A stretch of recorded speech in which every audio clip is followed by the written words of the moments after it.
Selamat sore anak-anak semuanya. Sore. Bagaimana kabarnya? Baik. Baik. Sehat semua? Sehat. Kemarin ya, kita sebelum kita mulai kegiatan pada Zoom pada sore ini, kita terlebih dahulu berdoa. Kemarin yang saya suruh untuk mimpin doa siapa ya? Doa pembukanya. Ya. Yuk kita, siapa yang mimpin doa kemarin, doa pembukanya? Ya, kali saya. Kita berdoa sebelum memulai kegiatan pada sore hari ini. Marilah kita berdoa. Dalam nama Bapa Dan Putra dan Roh Kudus. Amin. Selamat sore Bapak, kami akan memulai belajar sore ini. Kiranya Engkau pimpin dan urap kami. Dimuliakanlah namamu, datanglah kerajaanmu, jadilah kehendakmu di atas bumi seperti di dalam surga. Berilah kami rezeki pada hari ini, dan ampunilah kesalahan kami, seperti kami pun mengampuni yang bersalah kepada kami. Dan janganlah masukkan kami ke dalam pencobaan, tetapi bebaskanlah kami dari yang jahat. Amin. Santo Petrus Canisius, doakanlah kami. Amin. Dalam nama Bapa dan Putra dan Roh Kudus. Amin. Terima kasih Kalista sudah memimpin doa pada sore hari ini ya. Sekarang minta tolong Jojo untuk dikeluarkan videonya. Jojo untuk dikeluarkan videonya, Akira sama ya. Kita foto bersama lagi karena tadi ada yang belum muncul. Oke. 1, 2. Akira minta tolong untuk videonya dinyalakan dulu ya. 1, 2, 3. Oke. Saya kirim lagi di grup ya. Oke. Kita mulai kegiatan pada sore hari ini dengan kita awali dengan pelajaran. Kita belajar, minta tolong untuk mikrofonnya dimatikan terlebih dahulu. Kita belajar tema. Mikrofonnya minta tolong untuk dimatikan terlebih dahulu. Ya, minta tolong untuk dimatikan terlebih dahulu. Kita belajar tema 3, subtema 2, pembelajaran 1 dan 2.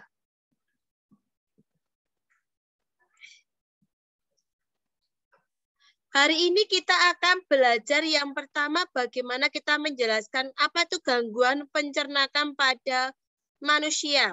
Yang kedua kita menjelaskan ciri-ciri iklan pada media elektronik. Yang ketiga menjelaskan properti yang digunakan pada tarian daerah. Sikap yang harus kita kembangkan yaitu adalah sikap tanggung jawab dan kreatif.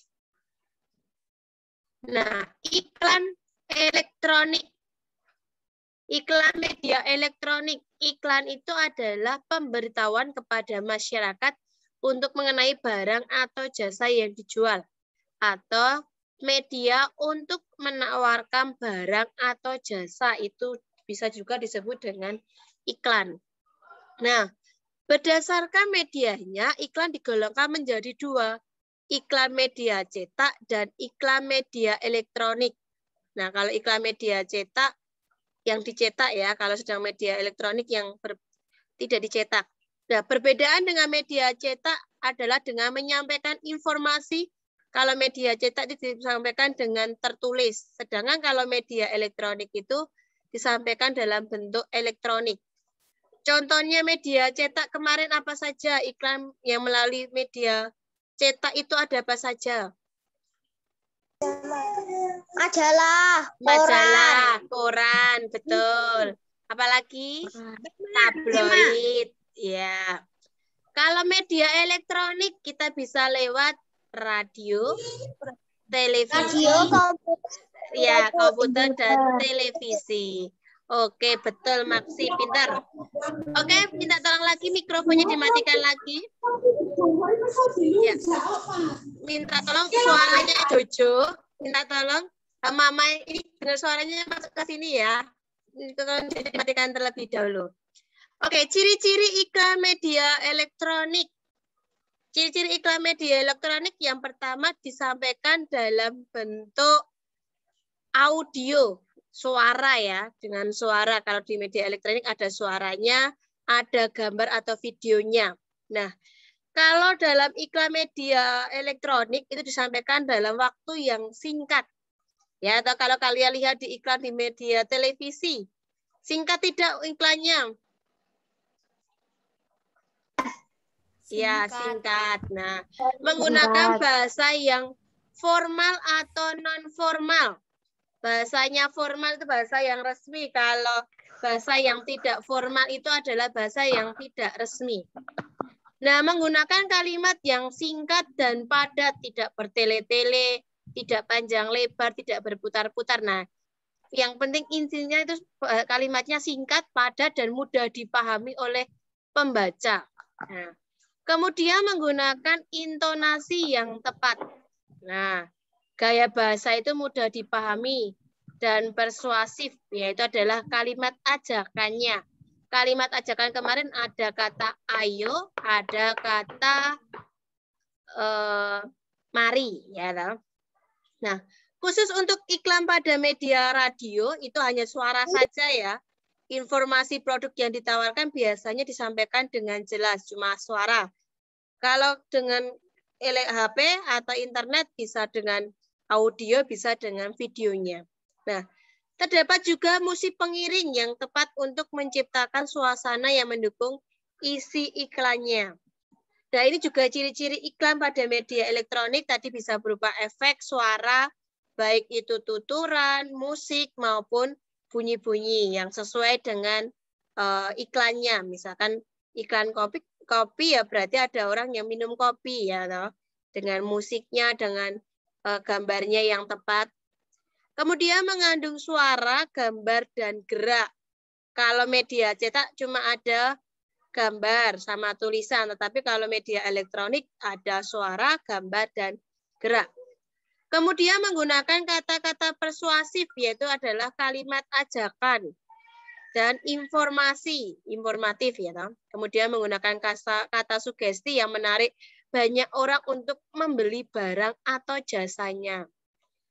Kemudian pilihan kata itu harus menarik, kemudian masuk akal dan tepat sasarannya. Nah, ini contoh media elektronik bisa lewat handphone, radio, televisi ya. Ini adalah media iklan elektronik. Nah, coba kalian amati gambar di depan kalian itu gambar apa ya? Gambar di depan itu gambar apa itu? Penjual bakso. Penjual bakso. Membeli. Ya, si anak perempuan membeli baksonya. Itu baksonya ada apanya tuh? Kok ada hitam-hitam yang berterbangan itu? Ada lalatnya. Nah itu Nina membeli jajanan di pinggir jalan. Ya, tidak memperhatikan kondisi di lingkungan sekitar. Jajanan yang dijual itu ada di dekat pembuangan sampah ya, makanya ada lalatnya banyak. Kemudian ada bau busuk di situ ya. Nah, kalau menurut kalian jajanan yang dibeli Nina itu sehat atau tidak ya? Tidak. Kenapa tidak sehat? Kenapa tidak sehat? Karena banyak lalatnya. Ya, betul. Karena tidak bersih ya, makanya ini akan menyebabkan sakit perut. Sakit perut. Ya, gangguan pada organ pencernaan manusia. Yang pertama itu ada sariawan. Nah, sariawan adalah infeksi pada lapisan mulut yang disebabkan oleh jamur. Nah, biasanya kalau sariawan ini ditandai dengan luka yang berwarna putih dan terasa perih. Kalau untuk makan sakit perih, kalau untuk minum juga merasakan perih. Siapa yang sudah pernah sariawan? Siapa yang sudah pernah sariawan? Iya, oke. Ya, biasanya ini kekurangan vitamin C ya. Nah, iya. Ya. Oke, sakit gigi. Nah, ketika terjadi pulpa mengalami peradangan. Nah, ditandai dengan rasa yang nyeri muncul di dalam atau di sekitar gigi rahang. Nah, kita disuruh menggosok gigi itu minimal sehari berapa kali ya? 2. Wah, betul. Kenapa kita harus menggosok gigi sehari 2 kali? Biar bersih, Biar bersih. Iya, biar bersih, tidak terserang penyakit sakit gigi ya. Biar giginya tidak berlubang. Kemudian penyakit MA. Penyakit dengan rasa nyeri yang berasal dari lambung. Biasanya MA ini terjadi karena produksi asam kloridanya yang berlebihan di dalam lambung ya, sehingga diakibatkan pola makan yang tidak teratur. Di sini yang sehari cuma makan sekali ada enggak di sini? Yang makannya tidak teratur? Pak, Bu. Tidak. Berarti semua makan teratur? Sehari Ya. 3 kali. Oh, sehari ada yang makan 3 kali. Wah, pintar. Berarti tambah gemuk berarti di rumah ya? Ya. Karena pola makan yang tidak teratur dan kelelahan akibat bekerja juga menyebabkan mahnya kambuh ya. Kemudian stres juga menyebabkan sakit MA. Nah, pada penderita sakit MA ini merupakan merasakan perutnya itu perih, ya, perih, mual, kembung. Nah, gejala ini akan muncul pada saat perut terasa lapang, rasanya perih banget, aduh, dan atau terlalu kenyang. Nah, untuk menjaga agar tidak menderita penyakit MA ini, berarti sebaiknya kalian adalah makan teratur. Berarti pagi makan sarapan, siang makan siang, terus kemudian sore makan siang. Biasanya kalau sudah main dengan temannya lupa untuk makan siang, ya toh? Ya enggak? Nah, adakah yang di sini yang sudah pernah merasakan sakit MA? Belum. Pernah, Bu. Oh, pernah. Oke. Nah, selain itu juga disebabkan juga di luka-luka di lapisan lambung, infeksi bakteri dan efek samping dari penggunaan obat-obatan. Nah, kemudian ada gangguan pencernaan. Yang pertama adalah sembelit atau konstipasi. Itu adalah penyakit susah buang air besar karena penyebabnya adalah kurang minum. Ya toh. Harusnya kita minum sehari itu minimal 2 liter, ya toh, 2 liter air putih. Nah, kemudian kurang makanan berserat, kemudian kurang pola makan yang kurang baik. Nah, kalau orang penyebabnya kurang makan berserat, nah makanan berserat yang kalian tahu ada apa saja makanan berserat itu? Ada Gantung. ya, pepaya. Buah-buahan ya. Kemudian Ya. ada sayur. Nah, siapa di sini yang tidak pernah makan sayur? Adakah tidak yang tidak pernah makan sayur? Pernah ya, Maksi pintar. Berarti sudah pernah makan sayur, buah-buahan, dan biji-bijian. Nah, kemudian penyakit diare. Penyakit yang tadi maaf dulu sebentar. Untuk konstipasi ini pengobatannya adalah dengan meningkatkan konsumsi makanan berserat. Kemudian banyak minum air putih, kemudian berolahraga secara teratur. Nah, tadi minimal minum sehari itu paling sedikit 2 liter ya. Nah, kemudian penyakit diare. Diare itu ditandai dengan buang air besar yang encer dan lebih sering dari biasanya. Nah, penyakit ini disebabkan oleh keracunan, bisa juga karena makan makanan yang tidak bersih atau makanan yang kotor. Kemudian atau bisa juga karena mengkonsumsi makanan dan minuman yang terkontaminasi bakteri, virus atau parasit seperti gambar tadi ada lalat yang lalat menempel di makanan. Itu kan lalatnya habis menempel di tempat sampah, menempel di makanan. Itu kan juga terkontaminasi bakteri ya di situ. Nah, diare dalam waktu yang lama, ini akan menyebabkan seseorang akan kehilangan cairan tubuh atau dehidrasi, sehingga menyebabkan orang ini meninggal. Karena berbahaya ya, karena dehidrasi. Nah, makanya kalau orang yang sakit diare ini disuruh makan minum yang banyak. Minum yang banyak agar tidak dehidrasi. Kemudian pengobatannya juga di pemberian oralit. Nah, oralit ini campuran air apa dengan apa? Campuran dari apa? Dari apa? Yo, oralit itu Garam dan gula. garam dan gula, ya betul. Nah, biasanya kalau kita diare, biasanya orang tua kita membuatkan oralit ini ya. Nah, kemudian minum obat sesuai dengan resepnya. Kemudian apendistis atau usus buntu. Ini adalah pembengkakan atau peradangan pada usus buntu. Karena infeksi bakteri atau karena tersumbatnya pangkal usus buntu oleh kotoran karena kelenjar getah bening yang membengkak akibat infeksi. Nah, pada penderita akan merasakan sakit di sebelah kanan bawah, di bagian perut sebelah kanan bawah, kemudian kakinya dilipat, itu akan merasakan sakit ya. Dilipat ke arah perut, itu akan merasakan sakit. Nah, kemudian rasa sakitnya akan bertambah. Kemudian suhu badannya penderita tinggi. Kemudian dalam kasus ringan ini bisa diobati. Tetapi kalau sudah terlalu parah atau sulit untuk disembuhkan, itu biasanya itu perlu dilakukan operasi. Nah, ini adalah pengangkatan usus buntu ini biasanya kalau sudah parah. Nah, kemudian ada tipes. Satu lagi yaitu tipes. Tipes itu adalah penyakit pada peradangan pada usus halus, tipes. Nah, gejala yang dialami di sini adalah penderita itu sering mengigau akibat demamnya yang tinggi, panas tinggi, tubuhnya menggigil, kemudian lemah badannya, kemudian mual, ya toh, kemudian punggung terasa sakit dan kadang disertai dengan mencret atau sulit buang air besar.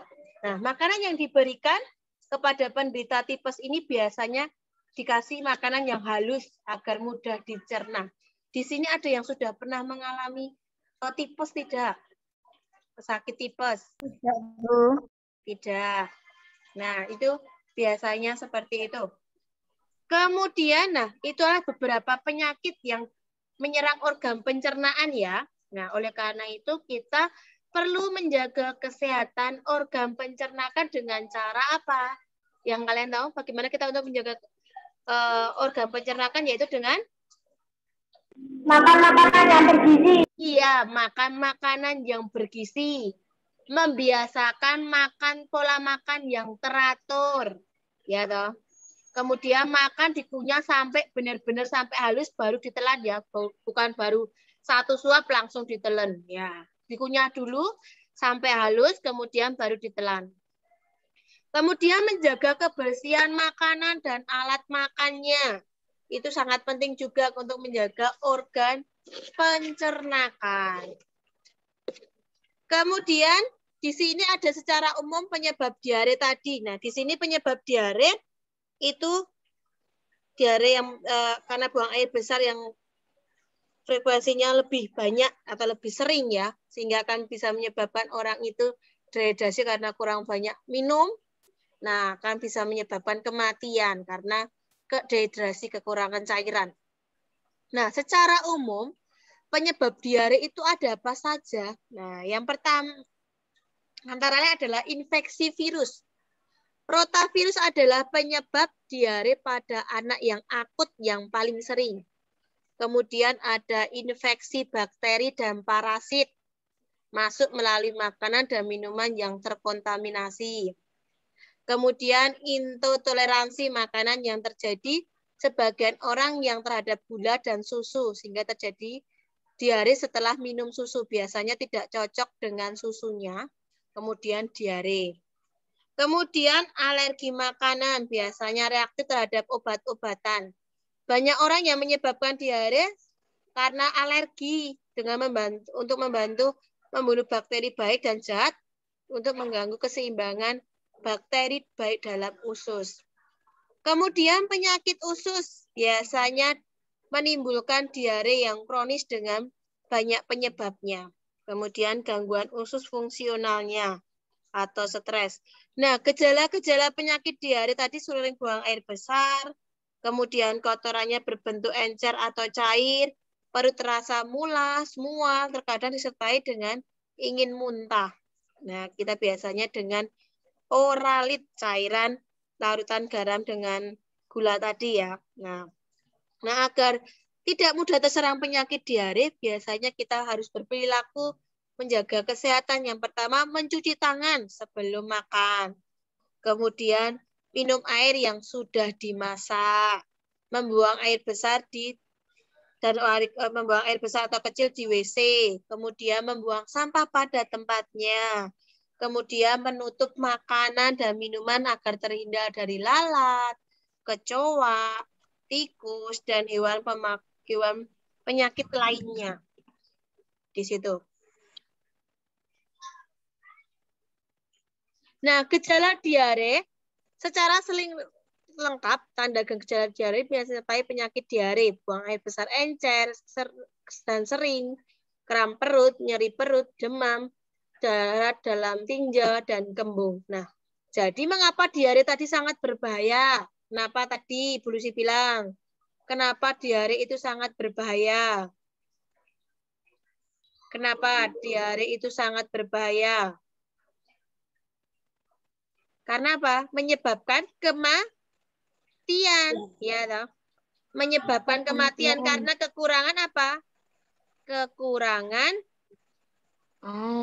cairan. Ya, karena kurang banyak minum, kekurangan cairan pada tubuh sehingga menyebabkan kematian. Nah, properti pada tari daerah. Properti itu apa? Kemarin siapa yang tahu? Properti itu apa? Properti itu apa? Ayo, siapa yang tahu?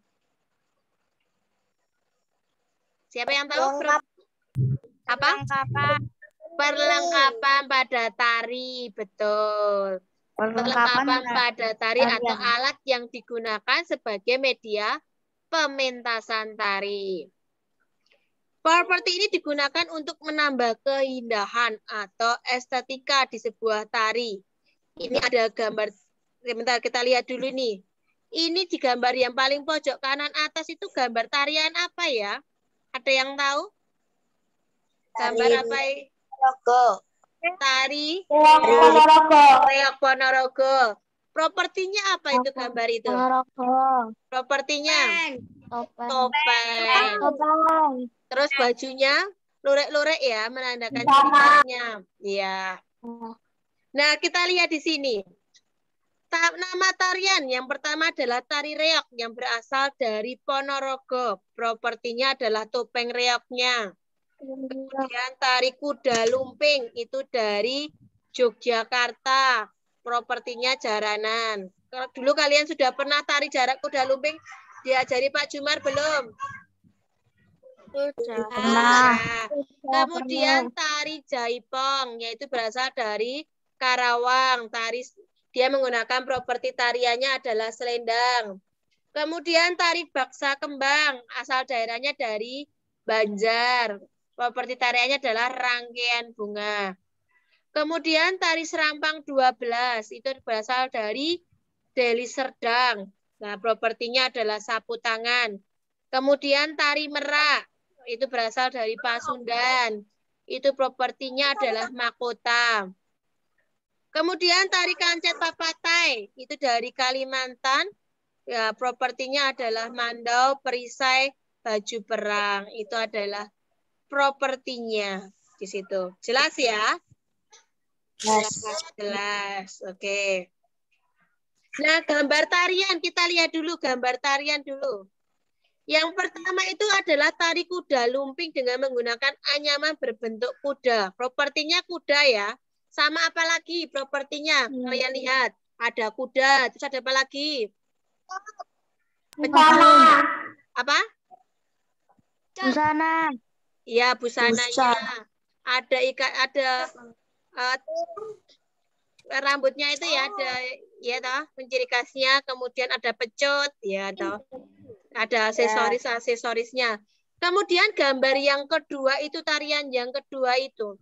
Itu ada propertinya atau tarif fatale, ada tamennya, ya toh. Kemudian Pedang dan tombak. ada tombak. Iya, betul. Itu gambarnya. Itu adalah tarif fatale ya. Ya, itu biasa untuk ada aksesoris yang lainnya, ada pakai rompi ya itu ya. Terus menggunakan celana pendek, ya itu ciri propertinya. Oh, sekarang sudah ngantuk. Nah, kita refleksikan untuk pembelajaran hari ini. Sudahkah kalian merawat organ pencernaan kalian dengan baik? Sudah belum ya? Sudah. Nah, apakah kalian sudah bisa membuat kalimat iklan dengan baik? Sudah? Nah, kemudian aksinya. Nah, kalau kalian besok tatap muka, kalian harus membawa bekal saat sekolah untuk menghindari jajan sembarangan. Kemudian nanti akan kalian membuat contoh iklan untuk kegiatan sekolah. Nanti akan ada waktu kita untuk disuruh membuat iklan. Nah, untuk pembelajaran tema sudah selesai. Apakah ada yang bertanya untuk pembelajaran tema? Untuk tema dulu. Tidak. Kita masuk ke matematika ya, kalau tidak ada pertanyaan. Ya. Oke, kita belajar yaitu adalah kecepatan dan debit. Kita masih belajar kecepatan dan debit. Ya, hari ini kita akan belajar satuan jarak. Menjelaskan perbandingan dua besaran jarak. Oke, kita tolong mikrofonnya dimatikan terlebih dahulu. Operasi hitung satuan jarak. Nah, jarak itu apa? Minta tolong untuk mikrofonnya dimatikan terlebih dahulu ya. Oke, terima kasih. Jarak adalah panjang lintasan atau jauh antara dua tempat. Nah, satuan yang digunakan untuk menyatakan jarak sama dengan satuan panjang. Kilometer, hektometer, dekameter, meter, desimeter, sentimeter, dan milimeter. Nah, polusi bisa singkat dengan kucing hitam, dalam mobil, desi cantik, mondar-mandir. Kucing berarti KM itu berarti kucing. HM itu adalah hitam. Dam itu adalah dalam. M berarti mobil. Minta tolong untuk mikrofonnya dimatikan terlebih dahulu. Ya. Ya, sudah. Terima kasih, Maxim. Oke, kemudian saya lanjutkan di sini ada kucing hitam dalam mobil desimeter, sentimeter, cantik, milimeter berarti mondar mandir. Ini adalah tangga satuan panjang. Ada kilometer, hektometer, dekameter, meter, desimeter, sentimeter, milimeter. Nah, tolong mikrofonnya dimatikan terlebih dahulu. Saya masih dengar ya. Oke. Nah, di sini kalau setiap turun satu tangga, nah di sini satu tangga itu dikalikan dengan 10. Kalau turun ya, ini kalau turun. Minta tolong mikrofonnya dimatikan terlebih dahulu ya. Ya. Oke, terima kasih. Kemudian kalau naik satu tangga dari milimeter ke sentimeter itu dibagi dengan 10. Setiap naik satu tangga itu 10 meter. Ya. Oke, 10 cm. Naik ini berarti 10 cm. Itu milimeter ke sentimeter berarti itu dibagi dengan 10. Setiap naik satu tangga, nolnya berkurang 10 nanti. Nah, misalkan di sini. Oke. Kemudian kita lihat contoh yang pertama. Contoh yang pertama adalah operasi hitung satuan jarak. 800 meter. Nah, di sini ada 800 meter. 800 meter. Kita turun ke desimeter. Turun berapa? Meter 1. Berarti turun 1. Berarti 800 dikali dengan 10 karena turun 1 tangga. Jadi 800 kali 10 berapa hasilnya? 800 kali 10 berarti berapa hasilnya? Berapa hasilnya? Berapa? 8.000. Iya, 8.000. 8.000 desimeter. Jelas ya? Jelas Jelas. tidak? Ya. Di sini karena turun 1 tangga. Di sini. Makanya dikalikan 10. Contoh yang kedua. Masih operasi hitung satuan jarak. 90 cm ke meter. Kita lihat di sini dulu. Naik berapa kita lihat. Senti ke meter. 1, 2. Berarti naik 2. Berarti 90.000 di sini dibagi dengan 100. Dibagi dengan 100. Coret nolnya 2, coret nolnya 2. Berarti tinggal berapa hasilnya? Hasilnya tinggal berapa? 900. Nolnya kan masih ada 2 ya.